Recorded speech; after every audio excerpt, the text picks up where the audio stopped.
मसला ये नहीं है कि तेल का जहाज है, उस जहाज के अंदर कुछ तो खास था, जिसकी वजह से हुँ, ईरान ने कार्रवाई की है। और चूँकि ईरान जो कार्रवाई कर रहा है, ईरान बहुत सतर्क होकर के कल जो बैठक होनी जी, है, उसमें जी, बहुत जी। सावधानी और बहुत सतर्कता के साथ ईरान कदम फूँक-फूँक के उठा रहा है। क्योंकि देखिए, टर्की हमेशा जो है बात होती है कि टर्की साथ देगा, नहीं साथ देगा।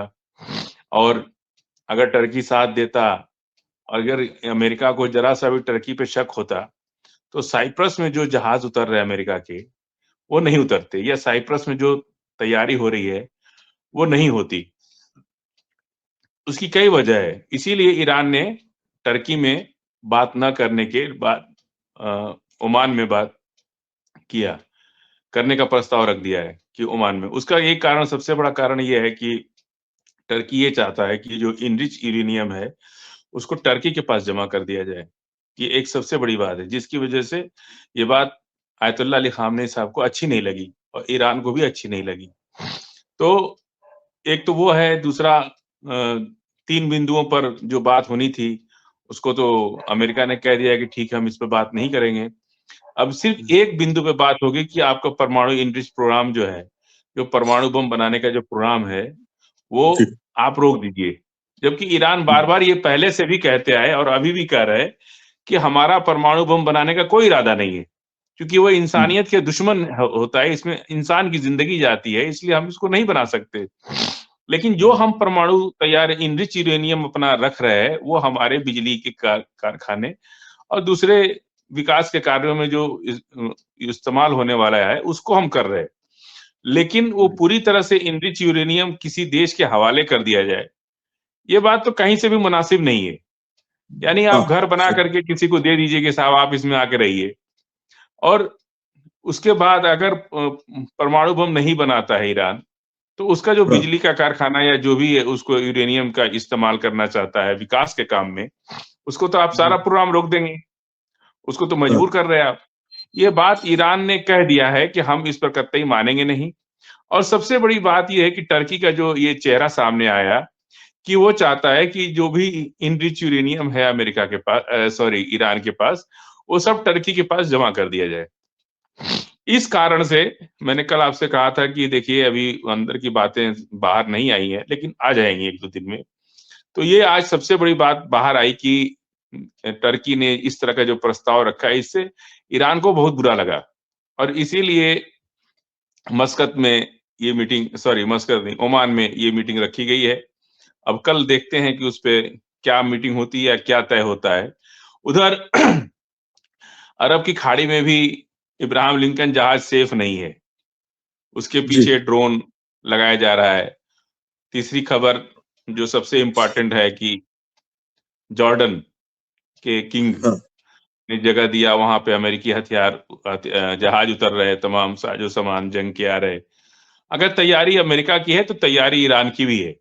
और ईरान ने आज अच्छे से ये जॉर्डन को अच्छे से धमका दिया है कि हमला जो है हम अमेरिकी कंपनी पे करेंगे, तो आप इसे अपने ऊपर हमला मत मानिएगा।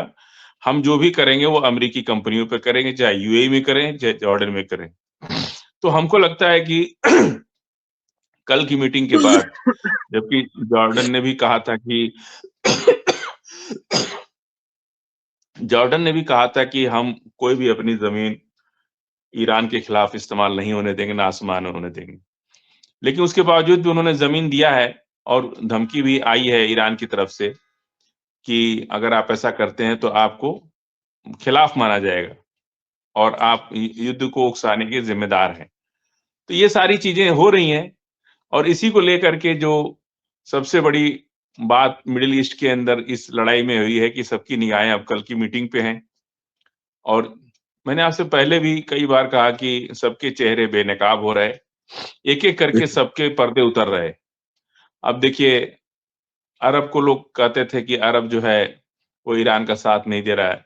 लेकिन जिस पर सबका इत्मीनान था, जिस जी, पर सबको एतमाद था, आज टर्की ने जी, वो करके दिखा दिया जिससे दुनिया भर के लोग आज मायूस हैं, कि भई ऐसा क्यों कर रही है? और जॉर्डन हाँ, का तो कोई मतलब ही नहीं है, वो तो बहुत छोटा-सा देश है और कमजोर इकोनॉमी है उसकी, वो बेचारा आगे कुआं पीछे खाई वाली बात है। अगर इधर से अटता है तो अमेरिका मारेगा, उधर से अटता है तो ईरान मारेगा। अब वो किस करवट वो जाके बैठते हैं, ये आने वाला कल के बाद का पता चलेगा। जी। अच्छा, आप बिल्कुल सही कह रहे हैं। ये तो नहीं कर दिया जाए, बीच में स्मगलिंग हो रही, इस जहाज को ईरान इसीलिए उड़ के ईरान ले जाया गया है और इसका अभी कल तक देखिए, कल तक कुछ आएगा जरूर। इसमें कुछ दूसरा है, सिर्फ तेल की बात नहीं है इसमें। जी। ये और कभी किसी को छोटा नहीं समझना चाहिए। कभी-कभी बड़े लोग जो काम नहीं कर पाते हैं, कुछ छोटे लोग कर देते हैं उसको। जी। तो अगर ईरान को अमेरिका तो कमजोर नहीं समझ रहा है कहीं से भी। अगर कमजोर समझता तो अब तक तो सद्दाम हुसैन का हाल हो गया होता, इराक जी का जी हाल हो जाता ईरान का। लेकिन कहीं ना कहीं वो पूरी तैयारी को देखते हुए जो बैलिस्टिक मिसाइल, लॉन्ग रेंज दूरी, अच्छा टर्की एक और शर्त रख रहा है।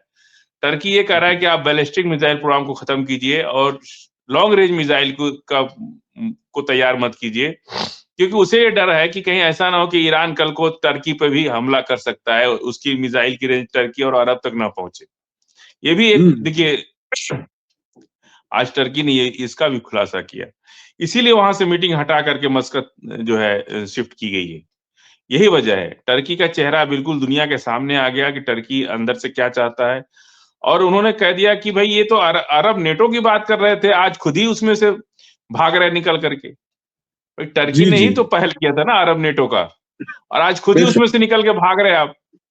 तो ये टर्की का जो चेहरा है, ये दुनिया के सामने जो आज आया है, इससे लोग बहुत नर्वस हैं और लोग ये कह रहे हैं कि आखिर टर्की पर भरोसा कैसे किया जा सकता है।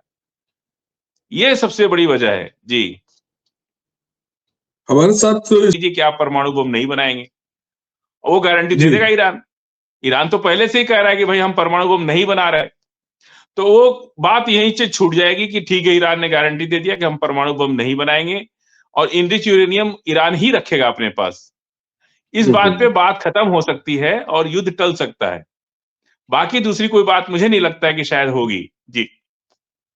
एहसानुद्दीन साहब का, एहसानुद्दीन जाएगी, युद्ध भी टल जाएगा और ईरान भी अपनी जगह पे सुरक्षित रहेगा।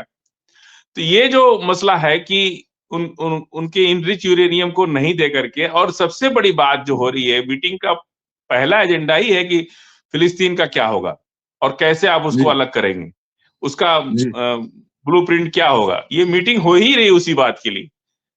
बहुत ज्यादा पॉसिबिलिटी है कि इस मीटिंग का एजेंडा ही मुख्य है फिलिस्तीन, भले उस पर बात ना हो रही हो, लेकिन पूरा एजेंडा है फिलिस्तीन को आजाद करने के पीछे ही सारी मीटिंग हो रही है। जी। बहरहाल। और जी जी ईरान अब यूरोप के देशों से तो कोई टकराव है नहीं, जो भी टकराव है अमेरिका का है।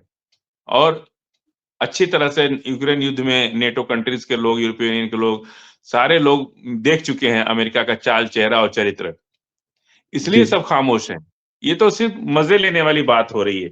जो जर्मनी के चांसलर ने जो कहा है, उसको कहते हैं जी। हमारे गांव की भाषा में मजे लेना। अच्छा। उसका कोई कोई लबो-लबाब कुछ रिजल्ट नहीं है। और उन लोगों को बोलने ना बोलने से यूरोप पूरी तरह से अपने आप को इस लड़ाई से अलग रखे हुए है।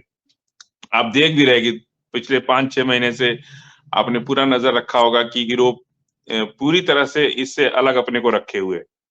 इस कहीं भी इस लड़ाई, बल्कि अमेरिका के खिलाफ जाकर के फिलिस्तीन को राष्ट्र बनाने के मामले में सबने अपना समर्थन दिया।